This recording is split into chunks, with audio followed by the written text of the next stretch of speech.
So hey guys, welcome to my new video. तो दोस्तों, आज हम लोग डिस्कस करने वाले हैं कुछ मल्टीपल स्टॉक्स के बारे में, बिकॉज इन कंपनियों को लेकर बड़ी न्यूज़ है और साथ साथ इनके फंडामेंटल एनालिसिस भी करेंगे। तो वीडियो बहुत ही खास रहने वाला है, बिना स्किप किए ज़रूर देखें। और दोस्तों, अगर आप चैनल में नए हैं तो चैनल को सब्सक्राइब कर दें, बेल आइकन को प्रेस कर दें, ताकि इसी तरीके से इम्पोर्टेंट नोटिफिकेशन सबसे पहले आपको मिलते रहेंगे। तो चलिए शुरुआत करते हैं पहले कंपनी के साथ, जिसका नाम है टाटा मोटर्स लिमिटेड। अब दोस्तों, इस कंपनी को लेकर न्यूज क्या है नोट कीजिए। Tata Motors share in focus as a JLR prepare 500 million loan to recover from cyber disruption. तो ये न्यूज आप देख सकते हो, काफी शानदार न्यूज देखने को मिल रहा। राइट, यानी कि लगभग 674 मिलियन डॉलर यहाँ पे रेज करने वाली है। और इसी के साथ साथ दोस्तों, अभी हाल ही में आपने देखा कि गाड़ियां बहुत ज़्यादा बुक हुई आफ्टर जीएसटी कट। यानी जीएसटी कट होने के बाद आपने देखा कि ऑटो सेक्टर के अंदर जो गाड़ियों का रेट था वो काफ़ी घट गया था और इस फेस्टिव सीजन के अंदर काफ़ी ज़्यादा बुकिंग भी हुई है। तो देखना पड़ेगा कि इनके क्वार्टर टू के नंबर इस बार किस तरीके से पेश किए गए थे सितंबर क्वार्टर के, और किस तरीके से आप कंपेयर कर सकते हैं, इस बात को चलिए समझ लेते हैं। तो देखिए, सबसे पहले आपको कंपेयर करना है पिछले जून क्वार्टर से। तो जून क्वार्टर में इस कंपनी का सेल्स देखोगे तो 1,04,407 करोड़ था और उससे पहले 1,19,503 करोड़ था। तो इसको बीट करना चाहिए।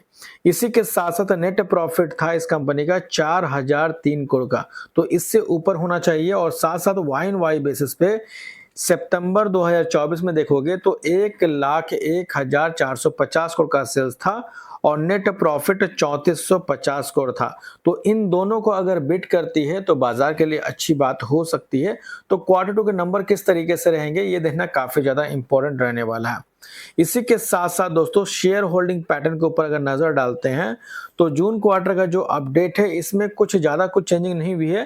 प्रमोटर्स की होल्डिंग 42.58 से माइनर सा घट के हुआ 42.57 एंड एफआईज की होल्डिंग 17.84 से घट के हुआ 17% एंड डीआईज की होल्डिंग 16.88 से बढ़ के हुआ 16.93% और पब्लिक की होल्डिंग 22.39 से बढ़ के हो गया 23.01%।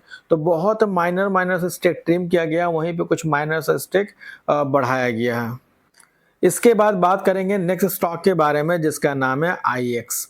अब दोस्तों, IEX report 16.1% Y growth quarter two financial year 2026 electricity trading volume. तो ट्रेडिंग वॉल्यूम में इजाफा देखने को मिल रहा है वाई एंड वाई लगभग 16% का क्वार्टर टू के अंदर।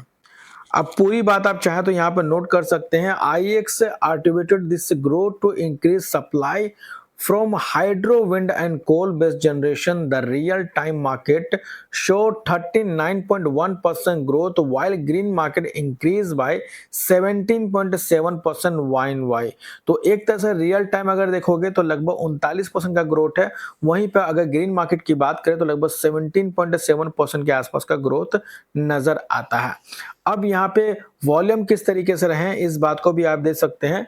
Indian energy exchange has achieve a 16.1% Y-on-Y increase in electricity trade volume reaching 35,217 million unit quarter two financial year 2026। तो एक तरह से आप देखो तो नंबर काफी अच्छा देखने को मिला है। अब कंपेयर किस तरीके से करेंगे क्वार्टर टू के नंबर, इस बात को भी देखते हैं। तो गाइस, आपको कंपेयर करना है पिछले क्वार्टर और पिछले साल से। तो पिछले क्वार्टर इस कंपनी का सेल्स था 140 करोड़ का और सितंबर 2024 में था 139 करोड़। तो ये दो नंबर को बिट होना चाहिए सेल्स के अंदर।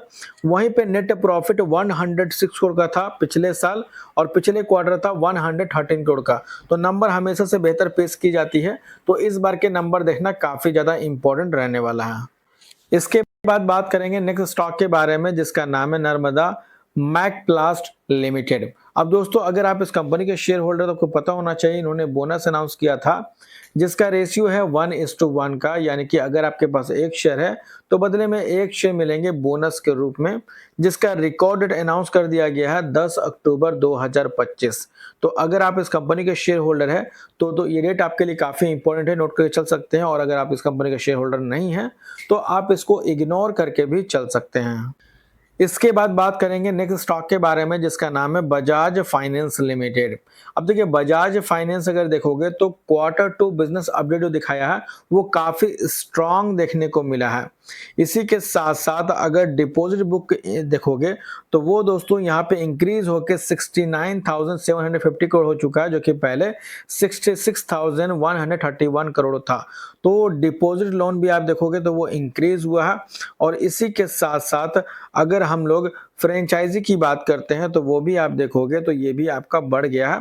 साथ-साथ अगर हम लोग इस कंपनी का एएमयू देखते हैं तो ये भी आप देखिए 24% हो गया है, जो कि पहले काफ़ी कम था, यानी कि 4.62 लाख करोड़ हो चुका। कंपेयर अगर करेंगे तो 3.73 लाख करोड़ का था। तो एक तरह से नंबर में काफ़ी अच्छा इजाफा देखने को मिल रहा, यानी ऑन एन एवरेज कहा जाए तो क्वार्टर टू के नंबर अच्छे आने के आसार है, ऐसा एक्सपेक्टेशन लगाया जा रहा है। हालाँकि इससे पहले के नंबर अगर आप देखोगे तो पिछले 4 क्वार्टर के नंबर आप देखेंगे तो हर क्वार्टर का सेल्स अगर देखो तो लगातार इंक्रीज़ होता हुआ नज़र आ रहा एंड इसी के साथ-साथ नेट प्रॉफिट भी वो भी लगातार बढ़ता हुआ नज़र आ रहा। अब दोस्तों किसी भी कंपनी का सेल्स एंड प्रॉफिट अगर ये अप ट्रेंड मूवमेंट पे होता है तो कहीं न कहीं उस कंपनी के लिए काफ़ी अच्छी बात होती है। इसी के साथ-साथ कैश फ्लो अगर देखोगे तो कैश फ्लो में थोड़ा-सा हमें नेगेटिव देखने को मिला था, बिकॉज़ मार्च 2024 में देखेंगे तो इस कंपनी का नेट कैश फ्लो था 2484 करोड़ का, जो कि नेगेटिव के साथ मार्च 2025 में माइनस 392 करोड़ का दिखाया गया था। तो इस बार नेट कैश फ्लो किस तरीके से रहने वाला है, यहाँ पे भी नज़र बना के चलेंगे और आप चाहें तो चैनल को सब्सक्राइब कर दें और बेल आइकन को प्रेस कर दें, क्योंकि जैसे क्वार्टर टू के नंबर आएँगे सबसे पहले आपको अपडेट मिल जाएगा। तो फिलहाल दोस्तों इस वीडियो में इतना ही। होप करता हूँ इन्फॉर्मेशन आपको अच्छी लगी हो। अगर अच्छी लगी तो इसे लाइक ज़रूर करना, चाहे तो सब्सक्राइब भी कर लेना, ताकि इसी तरीके से इम्पोर्टेंट नोटिफिकेशन सबसे पहले आपको मिलते रहेंगे। और इस वीडियो में जिस भी कंपनी के बारे में हमने डिस्कस किया वो सिर्फ एजुकेशनल पर्पज़ के लिए है, बाय और सेल करने का बिल्कुल भी रिकमेंड नहीं है। तो मिलते हैं नेक्स्ट वीडियो में, तब तक के लिए बाय बाय।